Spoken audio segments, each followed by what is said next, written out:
మొదటి సంవత్సరంలోనే జయ జయ హే తెలంగాణ రాష్ట్ర గీతంగా తీసుకొచ్చి అందశ్రేణి గౌరవించుకున్న చరిత్ర మాది. మాకు నీకు పోలికేందని నేను అడుగుతున్నా అధ్యక్ష. అదే కాదు అధ్యక్ష, తెలంగాణ తల్లి ఆనాడు తెలుగు తల్లి ఉన్నప్పుడు ఆనాడు మాట్లాడింది చంద్రశేఖరరావు గారు. ఎవరికి రాయి తల్లి తెలుగు తల్లి అన్నాడు. ఆయన మాకు అన్నం పెట్టిందా, మా ఆకలి చూసిందా, మా కడుపు చూసిందా అని ఆ రోజు గొప్పగా అనిపించింది.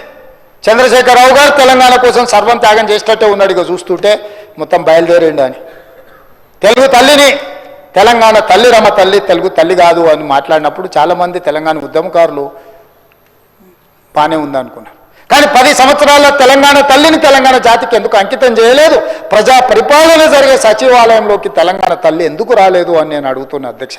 10 ఏళ్ళు నువ్వు చెయ్యని పనిని ఈనాడు తెలంగాణ తల్లిని డాక్టర్ బాబాసాహెబ్ అంబేద్కర్ సచివాలయం లోపల ప్రతిష్ఠిస్తే నీకెందుకు దుఃఖము, నీకెందుకు బాధ?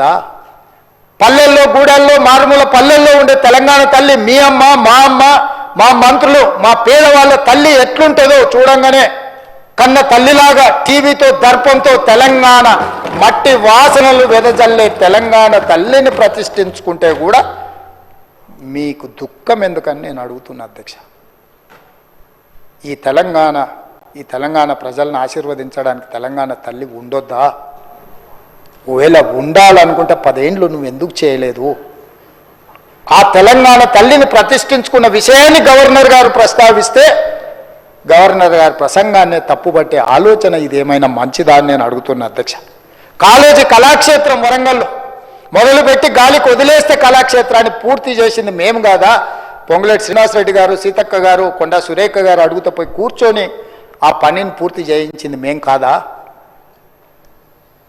ఇన్ని 15 నెలల్లో ఇన్ని విషయాలలో అభివృద్ధి మేం సాధిస్తే నీకు చెప్పడానికో వినడానికో ఇష్టం లేకపోతే నువ్వు మౌనంగా ఉండు కొంతకాలం. ఒకవేళ మేమేం వద్దంటలేదు. కానీ ఈరోజు ఎందుకు ఈ విధంగా వ్యవహరిస్తున్నాడు చంద్రశేఖరరావు గారి పార్టీ అని నేను అడుగుతున్నా అధ్యక్ష.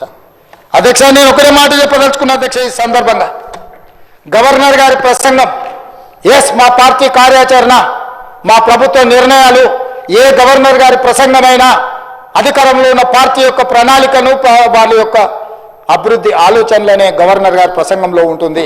అందుకే ఏ విషయాలలో మనకు భిన్నాభిప్రాయాలు ఉన్నా గవర్నర్ గారి ప్రసంగం పట్ల భిన్నాభిప్రాయాలు ఉండొద్దు. ఒకవేళ భిన్నాభిప్రాయాలు ఉంటే పరిపాలనపరమైన అంశాలే ఉండాలి తప్ప గవర్నర్ గారిని కించపరిచే విధంగా ఉండకూడదు. ఇది మంచి సాంప్రదాయం కాదు. గవర్నర్ గారు కలిస్తే తప్పు పడతారు, ప్రధానమంత్రిని కలిస్తే తప్పు పడతారు, ఢిల్లీకి వెళ్తే తప్పు పడతారు, భూసేకరణ చేస్తే తప్పు పడతారు, ఉద్యోగ నోటిఫికేషన్లు ఇస్తే తప్పు పడతారు, కొత్త నగరాన్ని నిర్మించుకుంటే తప్పు పడతారు, మూసి ప్రక్షాళన చేస్తే తప్పు పడతారు. ప్రజలందరికీ ఈ ప్రభుత్వం మీద కోపం ఉంది, ఈ ప్రభుత్వం మీద కోపం ఉంది అంటారు. ఎందుకు కోపం ఉంటుంది అధ్యక్ష? ఆడబిడ్డలకు ఎందుకు కోపం ఉంటుంది అధ్యక్ష నా పట్ల?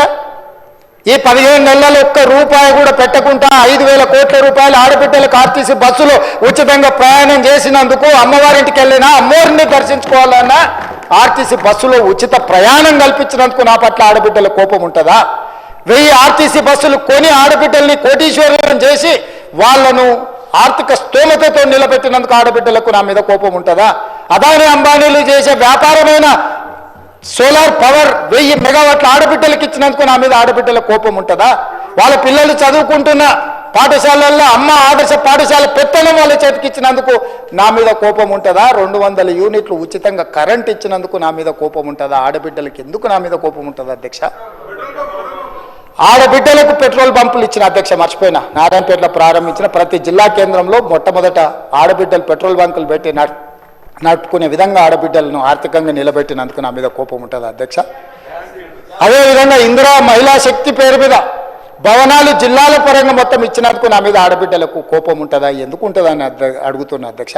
విద్యార్థులు, నిరుద్యోగ యువకులకు నా మీద కోపం ఉందంటున్నారు.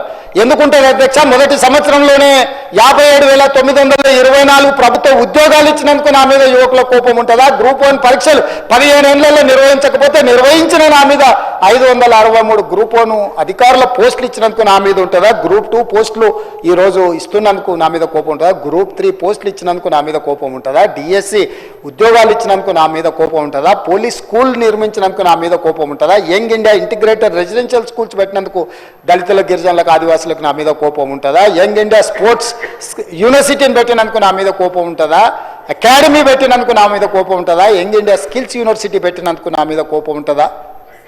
ఏ ఏ ఏ ఇన్ని ఈ యువకుల కోసం మెస్ ఛార్జీలు 40% పెంచినందుకు ఆ పిల్లలకు నా మీద కోపం ఉంటుందా? 200% ఆడబిడ్డల కాస్మెటిక్ ఛార్జెస్ పెంచినందుకు నా ఆడబిడ్డలకు, నా చెల్లెళ్లకు నా మీద కోపం ఉంటుందా? ఎందుకు ఉంటుందని నేను అడుగుతున్నా అధ్యక్ష. నా రైతులకు, తెలంగాణలో ఉండే రైతులకు, లక్షలాది మంది రైతులకు, 25,35,000 మంది రైతులకు 20,617 కోట్ల రూపాయలు 2 లక్షల వరకు రుణమాఫీ చేసినందుకు రైతులకు నా మీద కోపం ఉంటుందా? రైతులు పండించిన పంట సన్న వడ్లకు 500 రూపాయల బోనస్ ఇచ్చినందుకు నా మీద కోపం ఉంటుందా? దేనికోసం నా మీద కోపం ఉంటుంది అధ్యక్ష?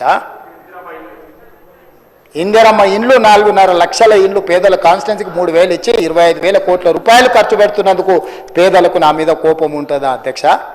యూనివర్సిటీలు 14 యూనివర్సిటీలకు ఎస్సీ, ఎస్టీ, బీసీ, మైనారిటీ అందరినీ వైస్ ఛాన్సలర్గా నియమించినందుకు నా మీద కోపం ఉంటుందా? విద్యా కమిషన్ వేసినందుకు నా మీద కోపం ఉంటుందా? వ్యవసాయ కమిషన్ వేసినందుకు నా మీద కోపం ఉంటుందా?